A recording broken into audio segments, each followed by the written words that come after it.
Welcome to the Fantasy Champions Fantasy Football Podcast.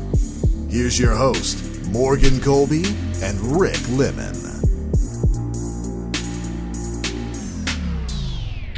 What's poppin', Fantasy Champs? What's going on?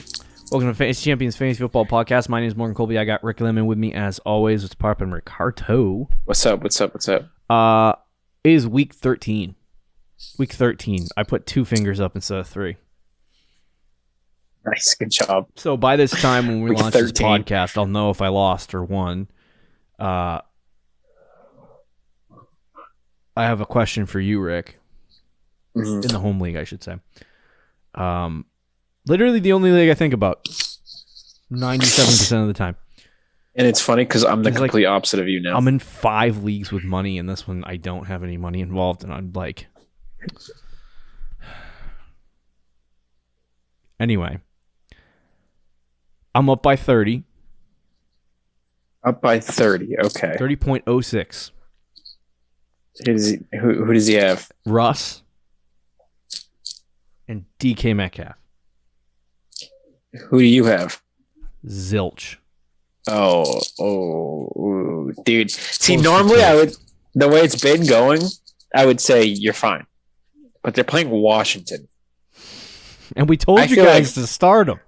I feel like Russ could easily get like 25 to 30 himself, and then Metcalf just has to get anything.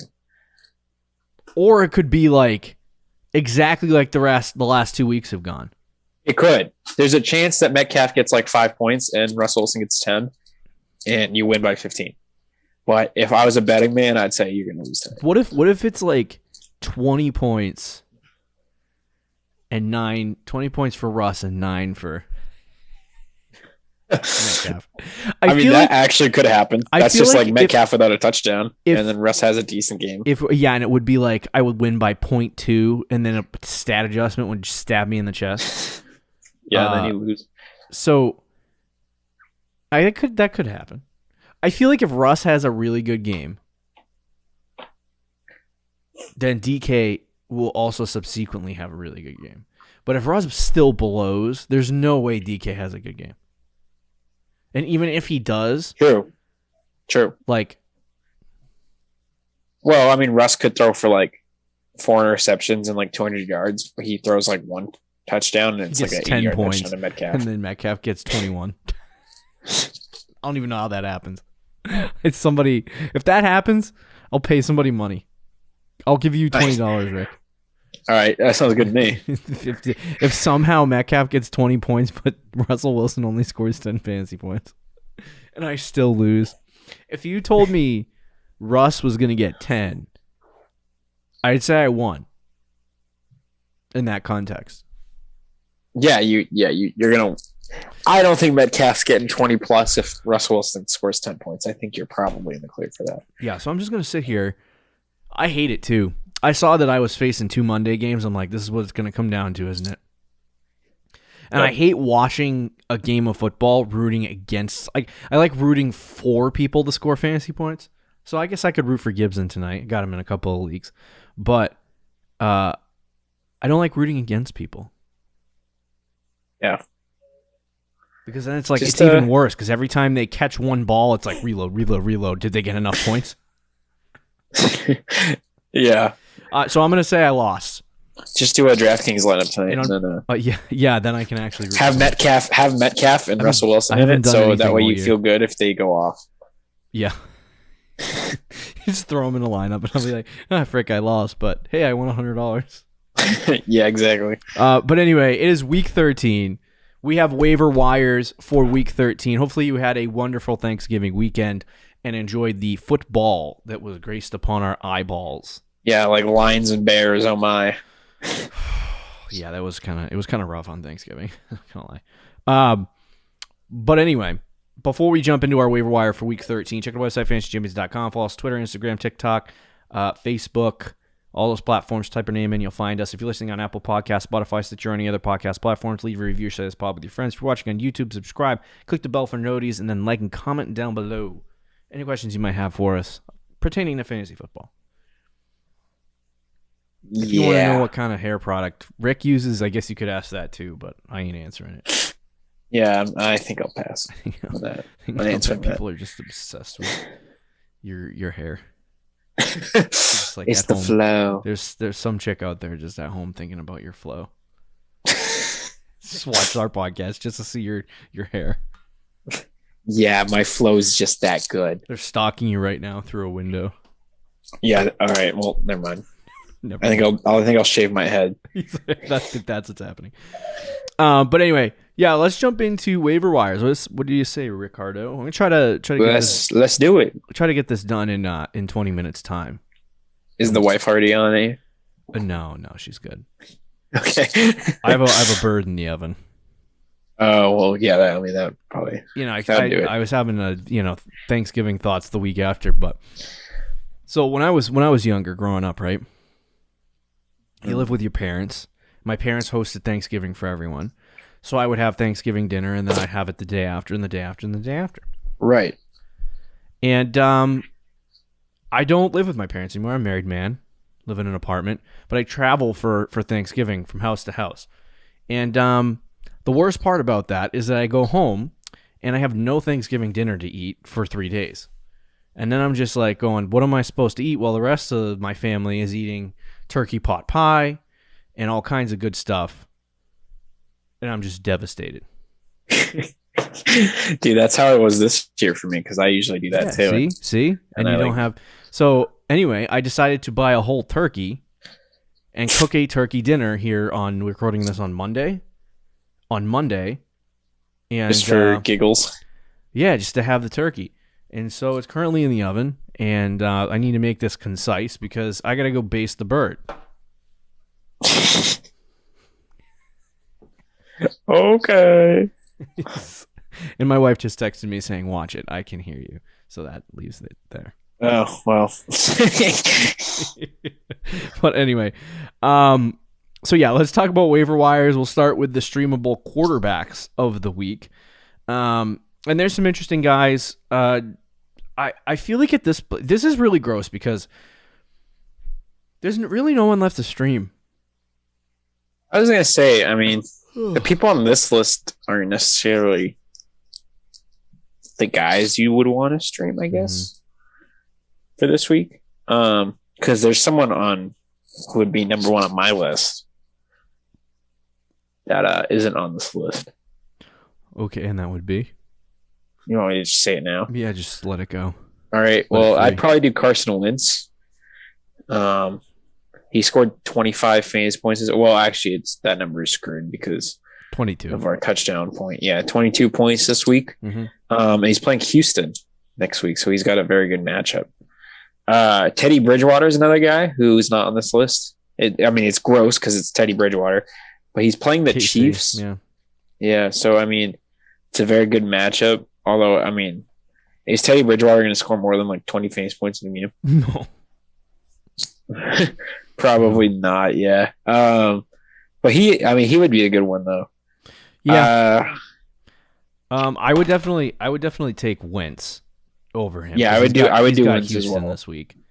And I would imagine that would be good. He's not good rest of the season though. He's got you can use him once and then you're done. Would you go Matt Ryan against Tampa? No, thanks. Matt Ryan's been so bad. He has 21 points against Tampa last time, though. It might be a good game. Yeah, but in the last 5 weeks, he's only scored over 12 once. The crappy games that he has played, he had one crap game against Philly. But if you take that out, all of the, you're on a sleeper, all the green matchup games here. Tampa Bay, 21. Washington, 33. Jets, 23. Miami, 20. New Orleans, 30. And then he crapped his pants against Dallas. And then against Tampa, we don't know yet. So the question is, more times than not against easy matchups, Matt Ryan has actually been decent for fantasy. Now, that's obviously with 5 and 6 point touchdowns, so I'm sorry if the numbers look different for you. But either way, those are startable performances in any league. True. So against Tampa, I guess I might do it, but yeah, after that, it's a clusterfuck for Matt Ryan. So stay away from that guy. Crush the ceiling. Yeah, I would still say Carson Wentz 1. What about the guys on this list? Danny Dimes, no. Yeah, probably not. You were forced to start him in a league. Yeah, he did. He got like 16 points. So yeah, but he's not. He's had 29 and 30, and then 20. Well, I should say 21. 29, he's not someone you want to start though. And 28 in the first 4 weeks of the season, and since then it's been garbage. He's been terrible. So I don't like Daniel Jones. Trevor Lawrence is, it is a very good matchup for Danny Dimes, I will say. But yeah, no, I agree. I do agree with you though. Trevor Lawrence is interesting as well. I just don't think that and he does. I'm telling you right now, Trevor Lawrence is going to be one of my favorite guys next season. Yeah, I agree. Just looking at his numbers right now, he gives you a base. They got to get him some weapons. Yeah, they got to get him some weapons. But and an offensive line. Looking at his base floor right now, he's basically getting 30 rushing yards per game, which will provide you 3 fantasy points to add on to whatever he does through the air.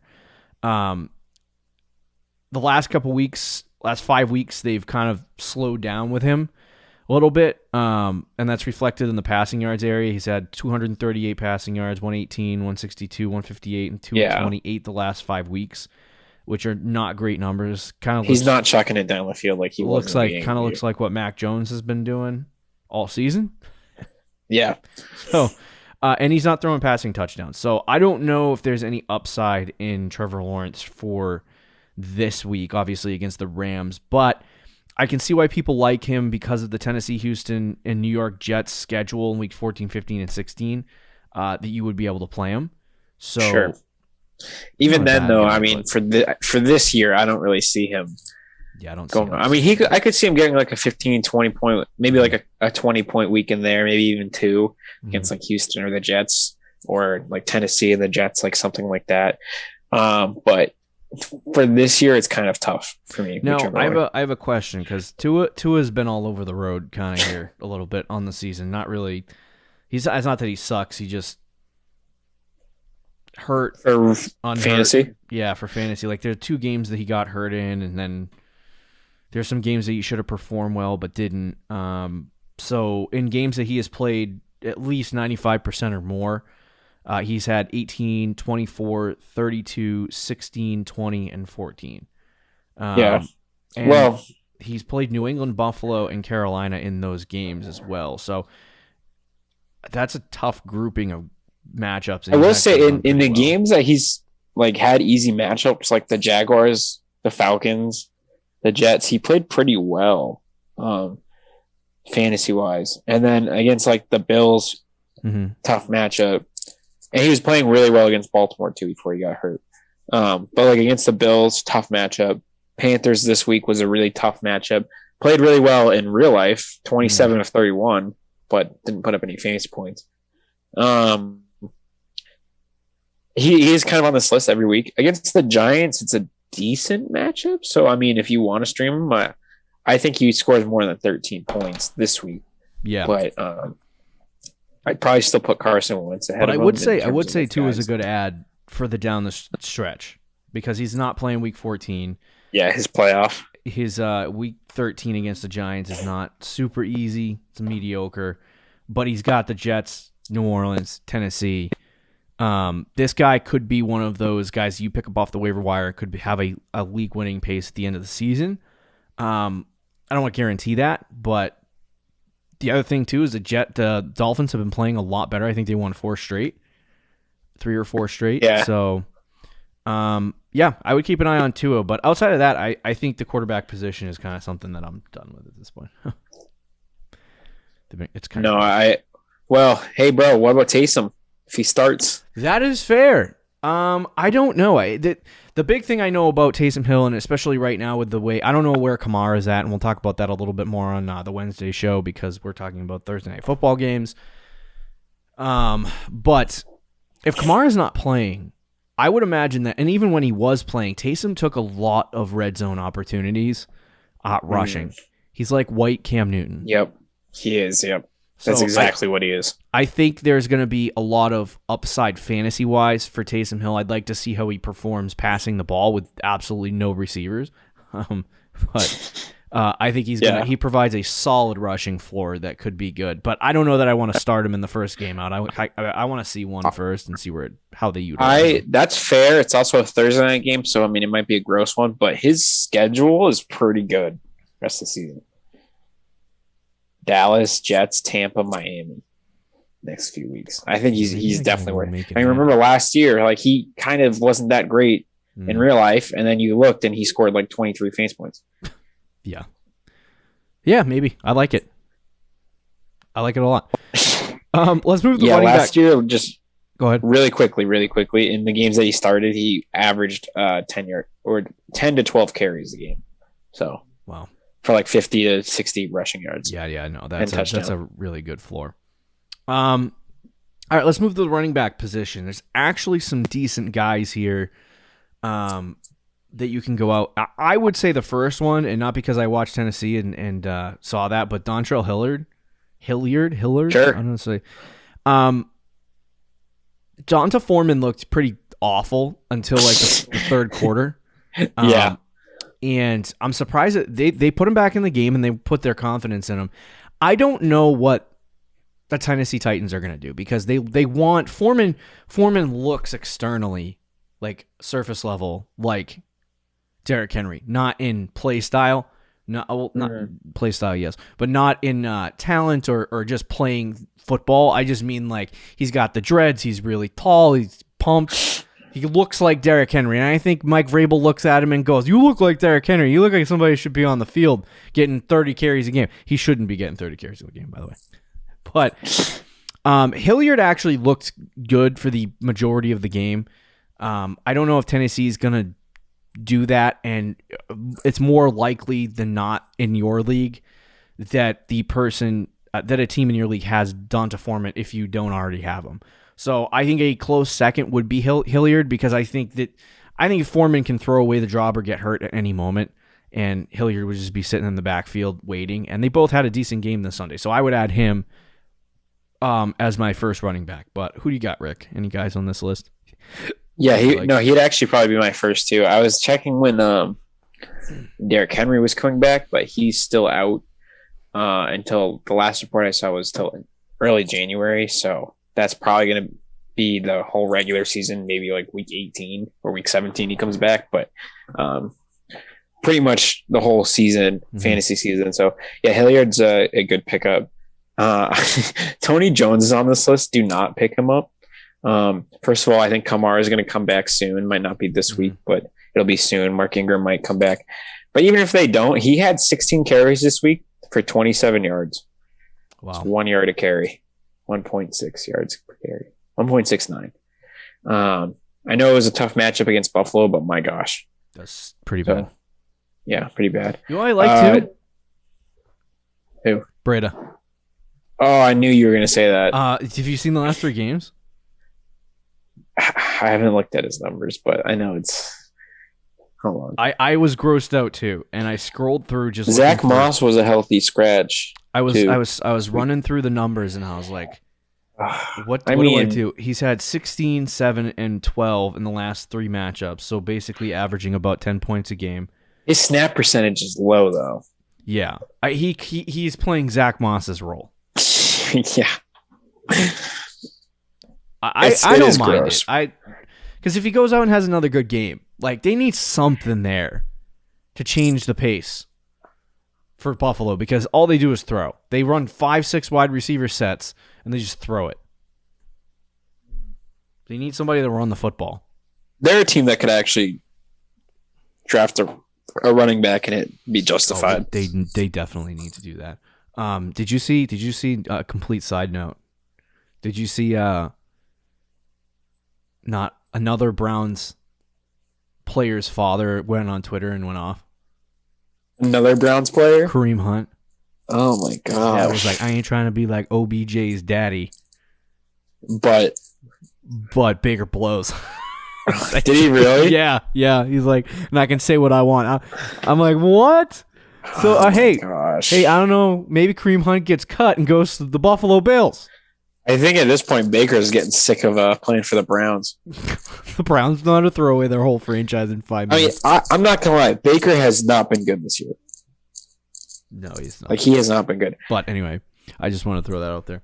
Are there any other running backs you want to talk about specifically? What are your interests in Boston Scott? Is Sanders like actually hurt? I don't know. It's a good question. That's always the question. He could be available next week. Okay. So if Sanders is actually hurt, yes. If he plays, I don't want anything to do with Boston. Sanders was in the game. Boston Scott still had 12 points. It's gross. And he was more efficient than Sanders, which is kind of stupid. I mean, well, was he really? Yeah. 4.8 yards a carry. Well, Sanders was 7 yards a carry. So what the hell are they doing? The Eagles are incompetent, man. Well, I guess Boston Scott's a good pick. He should be rostered. Yeah, I guess what I'm saying is, if Sanders is out, you would start Boston Scott. But either way, he should probably be rostered. Same thing with maybe Jamal Williams. Yeah, he should be rostered. I'm kind of surprised he's on this list. Especially DeAndre Swift is probably going to be out next week. Oh my God! For what purpose? I have a league where I have Dalvin Cook. Did you watch the DeAndre Swift, AJ Brown? Oh my gosh! I'm like, my whole team's collapsing. Granted, that team is 9-2 or 10-2 now. So you can take a couple weeks. I could take a couple weeks off, but like whatever, dude. I have DeAndre Swift in a league too, in 2 leagues. So I mean, I hope he doesn't. This is my playoff stretch for 10-man band.